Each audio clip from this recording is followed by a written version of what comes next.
पुष्कर सिंह धामी के दिल्ली दौरे की। मुख्यमंत्री धामी दिल्ली दौरे पर हैं, जहां आज प्रधानमंत्री नरेंद्र मोदी से उन्होंने मुलाकात की और पीएम मोदी को चारधाम यात्रा के लिए आमंत्रित भी किया। इसके साथ ही राज्य के कई मुद्दों पर बातचीत हुई। सीएम धामी ने राज्य में बनने वाले सौंग डैम को लेकर बातचीत की है और इसके साथ ही सीएम आज केंद्रीय वित्त मंत्री निर्मला सीतारमण और केंद्रीय रेल मंत्री अश्विनी वैष्णव से भी मुलाकात करेंगे। रेल कनेक्टिविटी, नई ट्रेन शुरू करने पर बातचीत होगी। बता दें कि उत्तराखंड के मुख्यमंत्री पुष्कर सिंह धामी के दिल्ली दौरे का आज दूसरा दिन है और आज दूसरे दिन उन्होंने प्रधानमंत्री मोदी से मुलाकात की है। मुलाकात के दौरान की तस्वीरें इस वक्त हम आपको दिखा रहे हैं। मुख्यमंत्री ने बताया कि इस दौरान उन्होंने प्रधानमंत्री मोदी को चारधाम यात्रा के लिए आमंत्रित किया है। इससे पहले आपको याद होगा, जब बीजेपी के प्रदेश अध्यक्ष भी दिल्ली के दौरे पर आए थे, उन्होंने भी प्रधानमंत्री मोदी को चारधाम यात्रा के लिए आमंत्रित किया था। और अब मुख्यमंत्री पुष्कर सिंह धामी ने भी आज प्रधानमंत्री से मुलाकात की, उनको बुके भेंट किया और साथ ही साथ चारधाम यात्रा में आने के लिए आमंत्रित किया है।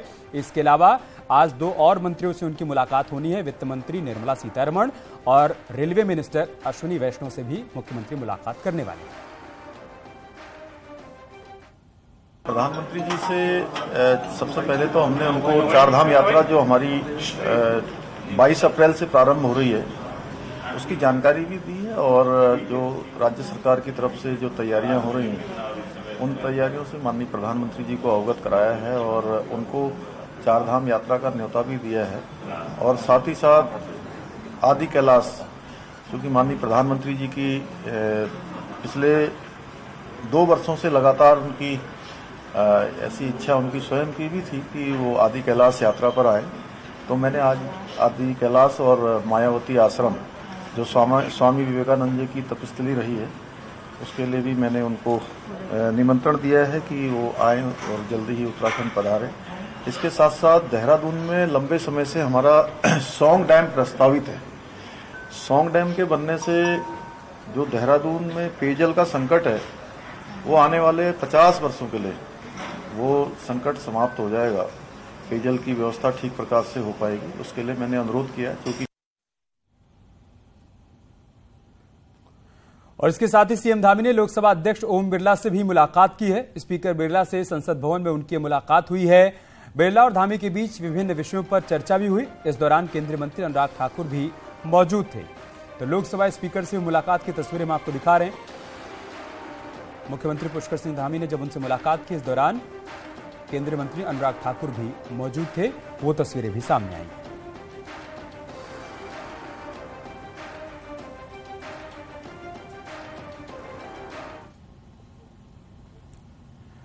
उत्तराखंड बीजेपी के प्रदेश अध्यक्ष महेंद्र भट्ट ने दिल्ली दौरे से लौटते ही आईटी और सोशल मीडिया टीम बदल दी है। अजीत नेगी आईटी विभाग के संयोजक बनाए गए हैं। वहीं प्रदेश प्रवक्ता नवीन ठाकुर को सोशल मीडिया की जिम्मेदारी सौंप दी गई है। बड़ा बदलाव किया गया है। महेंद्र भट्ट जो कि दिल्ली दौरे पर थे, दिल्ली दौरे से लौटने के तुरंत बाद उन्होंने ये 2 बड़े परिवर्तन किए हैं। पहली बड़ी बात यह है कि आईटी और सोशल मीडिया टीम को बदला गया है। अजीत नेगी को आईटी विभाग का संयोजक बनाया गया है, तो वहीं प्रदेश प्रवक्ता नवीन ठाकुर को सोशल मीडिया की जिम्मेदारी सौंप दी गई है।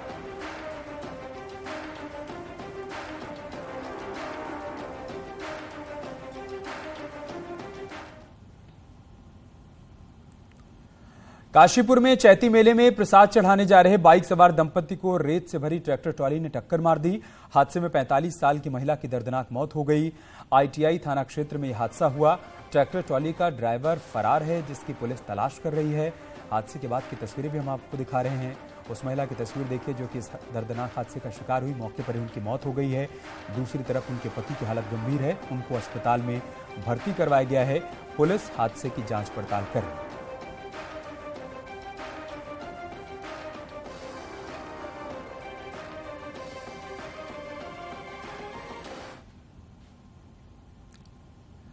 और एक बड़ी खबर की बात करते हैं। राजीव भरथरी होंगे फॉरेस्ट चीफ। विनोद सिंघल को पद से हटाने का आदेश जारी कर दिया गया। नैनीताल हाईकोर्ट ने सरकार को आदेश दिया है। कॉर्बेट पार्क में निर्माण मामले में भरथरी हटाए गए थे। अब ये बड़ी जानकारी सामने आ रही है। राजीव भरथरी फॉरेस्ट चीफ होंगे, जबकि विनोद सिंघल को पद से हटाने का आदेश दिया गया। नैनीताल हाईकोर्ट ने सरकार को यह आदेश जारी कर दिया। दरअसल कॉर्बेट पार्क में निर्माण मामले में भरथरी हटाए गए थे और अब नए आदेश के मुताबिक उन्हें फॉरेस्ट चीफ बनाया जाएगा।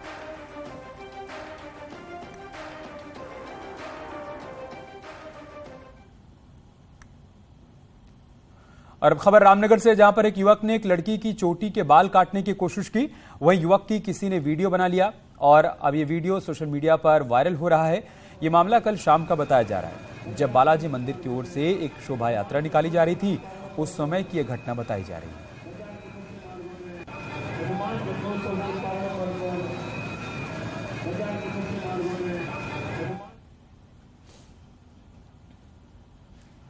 उत्तराखंड देश का पहला राज्य बन गया है जो ड्रोन एयर स्पेस की गतिविधियों पर नजर रखेगा, जिसके लिए देहरादून में यूटीएम सॉफ्टवेयर को पुलिस ने लॉन्च कर दिया।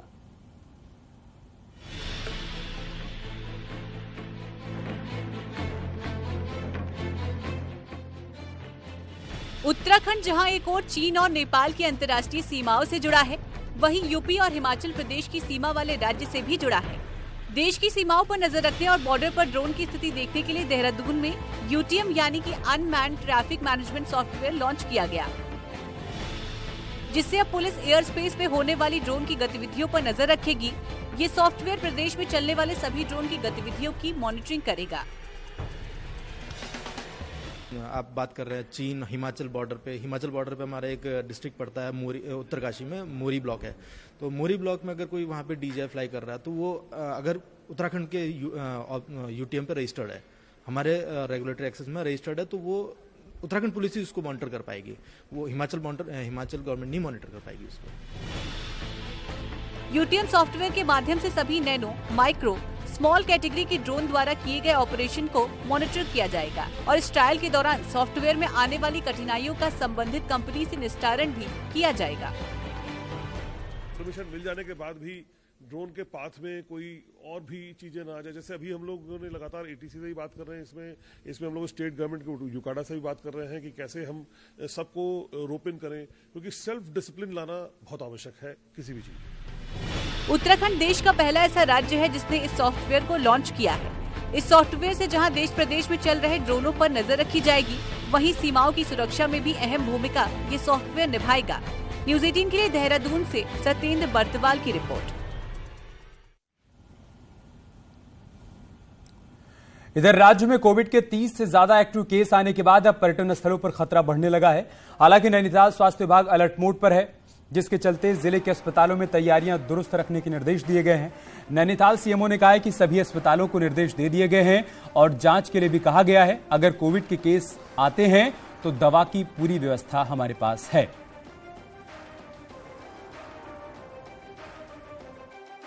चिकित्सालयों को सचेत कर दिया गया है, जिनमें भी इन्फ्लुएंजा, सर्दी, जुकाम, बुखार के जो लक्षण आए जा रहे हैं, उन केसेस को अलग करने के लिए, ट्रायल्स मेंटेन करने के लिए कहा गया है और इनकी टेस्टिंग करने के लिए कहा गया है।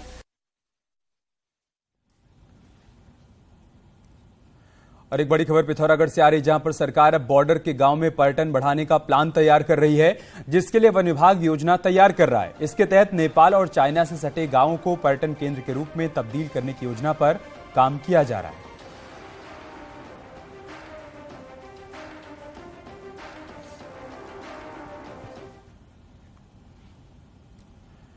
आगामी चारधाम यात्रा में जाने वाली गाड़ियों के आज से ग्रीन कार्ड बनने शुरू हो गए। परिवहन मंत्री चंदन रामदास ने ऋषिकेश के परिवहन विभाग कार्यालय में ग्रीन कार्ड और स्ट्रिप कार्ड सेवा का शुभारंभ किया।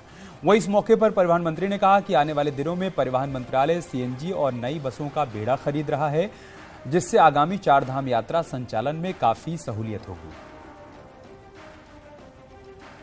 200 सीएनजी वाहन आ रहे हैं और लगभग 60 हमारे इलेक्ट्रिकल वाहन आ रहे हैं और 100 हम छोटी गाड़ियां पहाड़ के लिए खरीद रहे हैं और संभवतः चारधाम यात्रा से पहले ये गाड़ियां हमको अवेलेबल हो जाएंगी।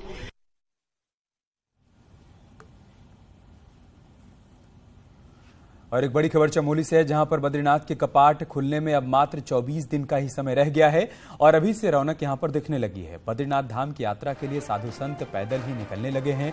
राजस्थान के साधु संतों का एक दल पैदल ही बद्रीनाथ की तरफ रवाना हो रहा है।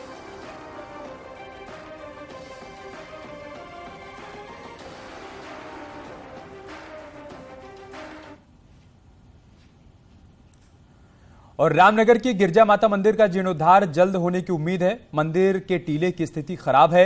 वहीं पिछले दिनों सीएम धामी गिरजा मंदिर आए थे, तब मुख्यमंत्री ने मंदिर के जीर्णोद्धार की बात कही थी, जिसके बाद लोगों में उम्मीद जागी कि अब गिरजा माता मंदिर क्षेत्र का कायाकल्प होगा और कोसी नदी के बीच बने गिरजा मंदिर को बचाया जा सकेगा। और वर्तमान में मुख्यमंत्री जी ने रामनगर जब आए थे, उन्होंने जो है इसके जीर्णोद्धार की घोषणा करी है, तो उसके लिए जो है हम आशान्वित हैं, क्योंकि इससे पूर्व भी कई मुख्यमंत्री ने इसकी घोषणा की और वो घोषणा पूरी नहीं हुई। लेकिन धामी जी पे सभी की जो है को विश्वास है कि वो निश्चित तौर पर जो है इसका जीर्णोद्धार होगा। और मुख्यमंत्री की जो घोषणा है, मुझे लगता है उससे इस क्षेत्र के विकास और श्रद्धालुओं को भी जो है काफ़ी फायदा मिलेगा, व्यवस्थाएं सुधरेंगी, पर्यटन बढ़ेगा। उत्तरकाशी में गंगोत्री नेशनल पार्क के गेट खुलने के बाद सैलानी नेलांग घाटी का दीदार करने के लिए पहुंचने लगे हैं। नेलांग घाटी में इस समय कई जगहों पर ग्लेशियर टूटकर सड़क तक पहुंच चुके हैं, जिसका पर्यटक नजदीक से दीदार भी कर रहे हैं। हालांकि नेलांग घाटी में इस समय कड़ाके की ठंड और तेज बर्फीली हवाएं चल रही हैं।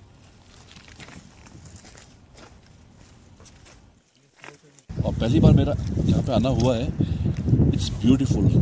आई have been to so many places around the world, across India also, but इतनी ब्यूटी, इतनी रॉनेस मैंने कहीं नहीं देखी है। It's simply out of this world. उधर बागेश्वर में पूर्व सैनिकों ने केंद्र सरकार के खिलाफ प्रदर्शन किया। पूर्व सैनिकों ने रैली निकालकर अपने गुस्से का इजहार किया। पूर्व सैनिकों ने 1 रैंक 1 पेंशन के साथ कई मुद्दों पर अनदेखी का आरोप लगाया। उन्होंने अपनी मांगों का ज्ञापन डीएम को सौंपा और साथ ही मांग पूरी नहीं होने पर बड़े आंदोलन की बात कही है। ये बेइंसाफी हो रही है, इसके बारे में हमारे राज्य सरकार के हमारे जो नेता हैं, हमारे जो सांसद हैं, उनको हमारे मोदी जी को बताना चाहिए कि हमारा प्रदेश भी इस व्यथा से पीड़ित है। नहीं तो हम संगठन के माध्यम से, हम कमांड के हिसाब से चलते हैं, जो हमारे सीनियर कहेंगे हम पूर्ण विरोध करेंगे और हो सकता है 2024 में सत्ता से बाहर कर देंगे। धन्यवाद। उत्तरकाशी के चिन्याली सौड़ में स्थानीय लोगों ने प्रदर्शन किया। पीएमजीएसवाई ऑफिस में पहुंचकर प्रदर्शन कर रहे लोगों ने तालाबंदी कर गांव के लोग कोटबागी सड़क निर्माण कार्य पूरा नहीं होने पर अपना आक्रोश जताते हुए नजर आए। ग्रामीणों और व्यापारियों और जनप्रतिनिधियों ने कार्यालय में ताला लगा दिया।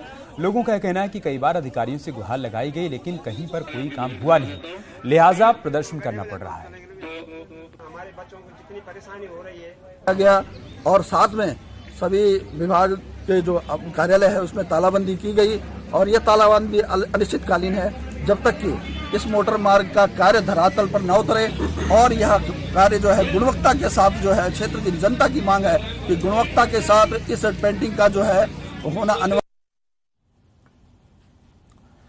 बागेश्वर में खड़िया की खानों में काम करने के लिए पहाड़ के लोगों को काम पर रखने से खड़िया खान के मालिक परहेज कर रहे हैं, जिसकी वजह से लोगों के सामने रोजी रोटी का संकट खड़ा हो गया है।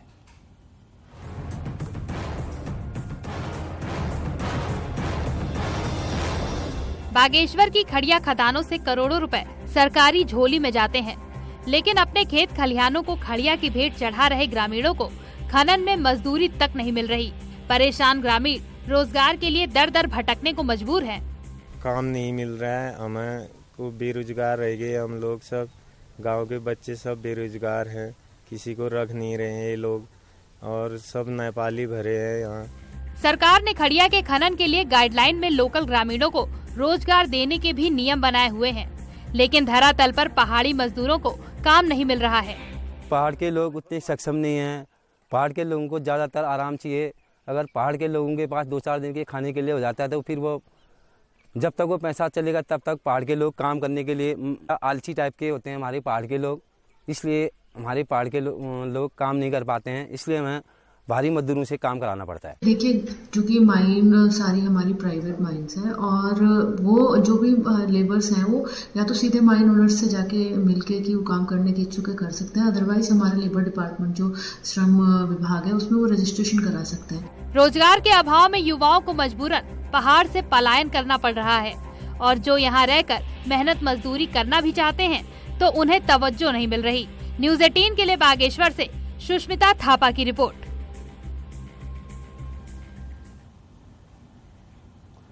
बागेश्वर पुलिस ने 15 जुआरियों को गिरफ्तार करते हुए लाखों की नकदी बरामद की है।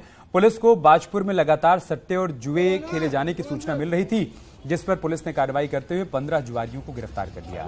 ये सभी दोराहा चौकी क्षेत्र में महाराजा पैलेस के अंदर जुआ खेल रहे थे। इनके पास से 5 लाख से ज्यादा की रकम और साथ ही ताश की गड्डी बरामद की गई।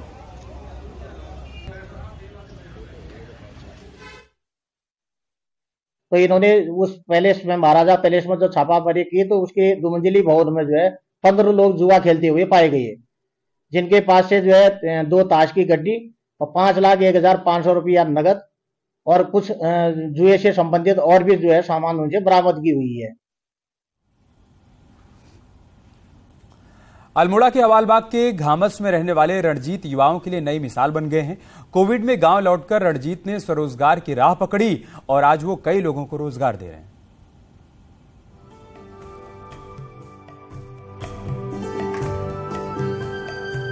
साल 2020 में कोरोना काल में नौकरी गंवाने के बाद रणजीत सिंह वापस गांव लौटे और उसके बाद उन्होंने अपने बंजर खेतों को खोदकर रोजगार शुरू किया। सरकारी विभागों की मदद से पानी का टैंक और पॉली हाउस बनाए। अब रणजीत खेती से कई लोगों को रोजगार दे रहे हैं। ऑर्गेनिक फार्मिंग करता हूँ, फूलों की खेती करता हूँ और फ्रूट्स के मैंने 150 पौध आड़ू, रेड जोन और एप्पल्स और अखरोट, बादाम जैसे मैंने खेत कर रहे हैं और खेतों में मैं कार्य कर रहा हूँ। और मेरे यहाँ पर सबसे मेन ये जो है, मैं केसर का उत्पादन मैंने किया हुआ है। किसी भी रोजगार में परिवार का साथ भी जरूरी है। रणजीत के माता पिता और पत्नी समेत पूरा परिवार उनका साथ देता है। सब सब्जी बेचते हैं, फूल बेचते हैं हम। अच्छा वो है, भगवान की कृपा से सब ठीक हो रहा है। अब बहुत फर्क पड़ गया हमारे पहले से, यहाँ अच्छा आमदनी हो जाती है, हमारी सही हो जाता है और सरकार भी हमारी मदद करती रहती है। जब रणजीत ने बंजर खेत खोदकर खेती और बागवानी की तो कई लोगों ने उनका मजाक उड़ाया, लेकिन रणजीत की मेहनत रंग लाई और आज रणजीत युवाओं के लिए नई मिसाल बन गए हैं। न्यूज़ 18 के लिए अल्मोड़ा से किशन जोशी की रिपोर्ट।